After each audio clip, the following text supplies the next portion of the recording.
Tahimik na pinapanood ni Rafael ang paghuhugas ni Alexa ng kamay upang tanggalin ang dugo sa mga iyon. Binalikan niya sa kanyang isip ang lahat na nangyari sa kanyang maghapon, lalo na sa nakaraang 2 oras. Halos hindi pa rin siya makapaniwala. Sumulyap ito sa kanyang mukha at nagtama ang kanilang mga mata. Nag-oobserba ang mga mata nito, pero ano man ang balak nito sabihin ay naudlot ang pagkatok sa pinto. "Come in," tawag nito. Pumasok si Rourke sa restroom, may dalang paper bags. "I took a few things from Miranda's closet. I hope this will fit," sabi nito habang ipinapatong sa tiled counter ang dala nito. "She sent a few items for you too," sabi nito kay Alexa. "Thanks, Rourke," nito. "Salamat," sabi niya sa pagaw na tinig. Nagsisisigaw siya kanina, ni hindi niya namalayang napao siya. "Anytime pare," sabi ng lalaki. "Are you okay?" "I'll be fine." Sa kanya biglang naalala si Mayan. "Rourke, ang kapatid mo." "She's home and having tea." "It was toughless of me to invite her tonight. I shouldn't have." "Don't worry about it. Hindi na bago ang ganitong sitwasyon sa kanya because of the nature of the business that we manage. She was wearing a vest too." Bago pa siya nakareact doon, muli na nitong kausap si Alexa. Agent Prof just came in. Hinihintay niya si Rafael sa isa sa mga holding rooms. Everyone else is in brainstorming. Nagdi-debrief si Chief. "Okay." Sandaling tumingin sa kanya si Rourke, saka ngumiti bago ito muling lumabas ng restroom. "Mukhang kailangan ka na ng mga kaibigan mo, Alexa," marahang sabi ni Rafael sa kanya pagkaraan ng ilang sandaling pagkaalis ni Rourke. "It's okay. Hindi naman ako kasama sa debriefing. Hindi ako kasama sa team na nakasign sa kaso mo." "Hindi ka? Why were you there then? You could have been killed." Pagtatama niya sa sinabi nito. "Nagkataong narito ako when Kenneth asked for the emergency backup. I'm trained, Rafael. I know what I was doing." "So tama ako? This is the reason why you left the stage?" Nito. Hindi na siya nagtangkang tumanggi pa. He had seen and heard a lot in the van. Nakarating na rin ito roon sa Black Bureau headquarters. One could never call Rafael an idiot. She was not going to be the idiot and treat him like one. "You can change your clothes in there." Itinuro niya ang isa sa mga cubicles. "Askawe, magbibihis ako ng mga dito sa kabila." At ibinibigay niya rito ang bag na naglalaman ng damit niya ay pinahiram dito ni Miranda. Pumasok siya sa cubicle but he did not move from the sink. Ipinatong lang uli nito ang bag sa ibabaw ng tiled counter at nagsimula ito magkaslas ng butones sa suot nitong long sleeve shirt. Nahubad na nito ang dinner jacket na may mantsa ng dugo at nakapatong din sa counter. Isinara niya ang pinto ng cubicle bago ito makapaghubad ng pantaas. "Who's Prof?" tanong nito habang hinuhubad din niya ang kanyang listop. "Our in-house psychiatrist," sagot niya. "A shrink? And what do they call you?" "Chameleon," sagot niya. All sounds of movement ceased from outside. "Chameleon?" Bahagya siyang napangiti sa narinig na matinding interes sa tinig nito. "I do disguises. Pwede akong maging lalaki o babae o marating kahit ano kung anong kailangan sa misyon." "Alam ito ni Ninong?" "Yes." Hinubad niya ang kanyang slacks at isinampay sa taas ng pinto ng cubicle kasama ng kanyang pataas. Saka siya isinuot ng casual dress na ipinadala ni Miranda. "And he knows how dangerous this work is." "Yes, it was my decision, Rafael. Nirespeto niya ang desisyon ko." Ilang sandaling katahimikan na nagdaan. Itinaas niya ang zipper sa gilid ng damit and she gathered her things para lumabas. Nakabihis na ito nang lumabas siya. Tumayo silang dalawa sa harapan ng salamin. He was looking at her as if he didn't know her. "I'm still the Alexa that you knew, Rafael." "I don't think so." "Why not? Pwede ka magbago at ako hindi?" Naiinis niyang tanong. "Well, I didn't think you could be any cooler. I admit." "Bakit? Dahil may trabaho na matatawag na panlalaki? Dahil..." Naiintindihan ng isip niya ang sasabihin lang nito at natigilan siya. "What did you say?" Unti-unti itong umiti. "I said I didn't think you could be any cooler. As in cool, then cooler. I know it sounds like the temperature but what I meant is..." "I know what you meant. Hindi ka... I mean, it's okay with you." Na isa kang lakomando na alias? Ngumiwi ito. What the hell should I expect? Our lives led us to face certain choices. I can understand why you choose to do what you do because of what happened to your mother. Hindi siya makapaniwalang napatitig dito. Thank you. Nagulat ito. Why?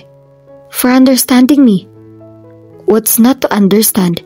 Nakakunot noong tanong nito. Mukha itong ignorante. Mukha itong cute. Napangiti na lang siya at namalaya niyang yumayakap na siya rito. Thank you for Rafael. Sandali lang at nakayakap na rin ito sa kanya. Inangat niya ang kanyang mukha rito at inangkin nito ang kanyang mga labi sa maalab na halik na gusto niyang maulit ng maulit. Sa halik na yun niya ay naramdamang tuluyan lumalpas ang natitira pang takot na idinulot sa kanya noong hindi pa niya alam kung injured ito o hindi kanina. Lumiyad siya para lalong idikit ang katawan niya sa mainit ang katawan nito. To where she felt she belonged, in his arms, in his embrace, to him alone. Humihingal ito na nag-angat ng ulo. I have to thank your friends for what they did for me. At si Kenneth. Okay, let's go check on him. We'll talk later. Anito bago siya binitawan. Mas marami pang pangako ang inilahad ng mga mata nito. Lalo nag-init ang kanyang mukha. Sige, we'll talk. Yumuko uli ito para mabilis siyang halikan sa kanyang bibig bago ito tuluyang lumayo. Inilagay nila sa mga baga mga may mansyang damit. Lumabas na siya sa restroom. Pagkatapos i-check ni Rafael at Alexis si Kenneth sa white room at matuklas ang stable na ito, saka lang sila nagtungo sa briefing room. Iyon ang naalala ni Rafael na sandali na talagang siniseryoso na niya ang sitwasyon niya. He was grateful that Kenneth was okay. Hindi niya nanibalak malitin pa ang death threats na natatanggap niya mula sa mga sandaling iyon. Ang mga agents na sumaklolo sa kanina sa restaurant ang naroroon kasama ang tinatawag ng mga itong Chief Eagle. Eagle must be a code name.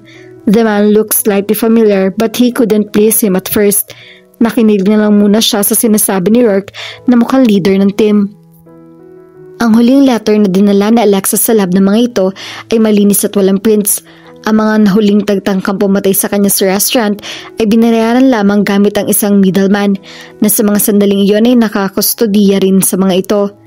Ayon sa middleman, hindi nito kilala nag-utos. Binayaran daw ito ng 50% at ibibigay rito ang kalahati kapag kumalat sa dyaryo na binubuksan na patay na siya. The plan is this.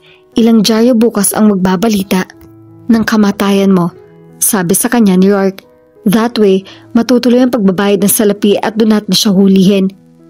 What about my parents? Kasama ba sila sa magkukunwaring patay na ako? Nag-aalala ng tanong nito. Of course. Unfortunately, nailabas na sa mga news breaks sa TV ngayong gabi ang attempt sa'yo sa restaurant. Alam na nila yon. My mother would be hysterical, sambit nito. A capable agent and Alex's father is with them right now, giving support and telling them what to do. Wala silang haharapin kaibigan o kahit sino ka mag-anak and they would be coached what to say. Huwag ka mag-alala sa kanila.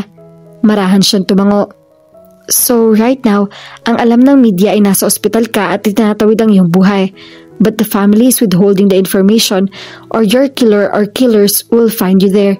Wala pang nakakaalam na hawak natin ng mga hired gunman. Paano nyo na itatago mga ito sa local police o sa NBI? Curious niyong tanang. This time, ang tinatawag ng mga itong chief ang sumagot. We're actually in collaboration with them. In this case, but they thought we were just a private intelligence agency. We're what you could call a shadow NBI. Tanging ilang opisyal, kasama ng presidente ng Pilipinas ang nakakaalam ng tungkol sa totoong usefulness ng Black Bureau. That way, we will be able to operate without the encumbrance of red tape and other obvious worries that plug our government. Nakatitig siya dito habang nagpapaliwanag ito. I know you, don't I? Nasambit niya. Marahan itong ngumiti. My God! Ikaw nga! Enrico Ventura of Ventura Enterprises? Hindi makapaniwalang sambit niya. Tumango ito. Yes. And you're their chief? Nauutal na sabi niya. Yes. I'm a former PM Air and a former Marine. I used to be a field agent. Ngayong ako na ang chief ng Black Bureau at may pamilya na ako mga anak, hindi na ako madalas nag-field. But Pilit niyang nire-reconcile ang matalino at batikang businessman na ito ay dating isang sundalo. I understand your confusion and amazement. Anito, lahat ng elite agents ng Black Bureau ay may sariling buhay at ibang propesyon sa labas ng establishment na ito. Both lives are significant, of course. Both lives makes up the person. Ang propesyon sa labas ay ang propesyong pisikal. Ang propesyon namin dito sa loob bilang elite agents ng Black Bureau ay ang aming paniniwala at konbinsyon. Ang puso ang aming kaluluwa was what our former chief used to say. Walang kahit isa sa mga miyembro ng Black Bureau ang nagsasabing hindi alam ang kanilang ginagawa. Mas marahan ang tinig na sabi ni Agent Prof na pagkatapos ng kanilang maikling session ay sumama sa kanila si Alexa sa meeting na iyon. We're all here because we know it's our lives that brought us here, and our personal experiences had helped us shape the abilities we can use to help other people. Nang maging agents na kami, those abilities took direction. Mas marami na kaming natutulungan kaysa nung nag-iisa pa kami. Never mind the corrupt system, nakangising sabi ni Detective Blanco, na duda niya ngayon ay hindi nito tunay na pangalan o propesyon. We're powerful enough and crafty enough that we still rock. Nagkanya-kanya na ang pagbibigay ng testament ng iba pang agents na nasa table hanggang sa isa na lang ang hindi nakakapagsalita. Si Alexa, nakatingin siya rito at nakikita niya ang pagkalito sa maganda nitong mukha. What are we doing? Tanong nito sa mga kasama. Ngumiti ang mga ito na parang may alam na lihim na hindi nito alam. Namutla ito at natarantang napatingin kay Enrico Ventura. We're recruiting him? Sambit nito. Lumalim ang ngiti ng mga ito. Bakit hindi? He's qualified, ani Mr. Ventura. This is from the man who said, Alexa, relax. We're not going to send him to the field. He'll be in-house if he would decide to accept my proposition. Tumingin sa kanyang lalaki. You saw what happened to Kenneth. We need someone who could help us save lives in the field with meds that are effective and safe. We've studied your work. We think you can help us. Paliwanag ni Mr. Ventura sa kanya. I'll think about it. Sagot niya. Hindi masama ang loob niya na nagba-background check na siya sa mga ito. Mas ipinag-aalala niya ang hayagang pagpuprotesta ni Alexa. Please, take your time. Kapag handa ka na, call me and let's talk. Ask all the questions you want. I'll be ready. Anang pinuno ng grupo. Tumango siya.